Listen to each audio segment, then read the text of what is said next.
আসসালামু আলাইকুম। কি অবস্থা সবার, কেমন আছো? আজকে আমাদের কচুর গাটি দিয়ে চিংড়ি মাছ দিয়ে রান্না করছে।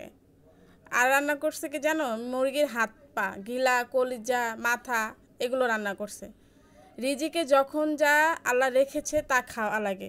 সবসময় যে ভালো মন্দ খেতে হবে এমন কি কোনো কথা আছে? এটা আমার মায়ের কথা। মা অবশ্য সত্যি কথাই বলে, যখন যেইটা সামনে আসবে তখন সেইটাই খেতে হবে, বায়না করা চলবে না।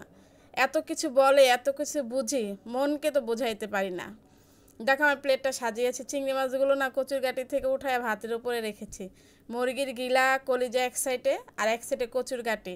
আমার আর আমার ভাইয়ার কচুর গাঁটি দিয়ে চিংড়ি মাছ দিয়ে অনেক পছন্দ।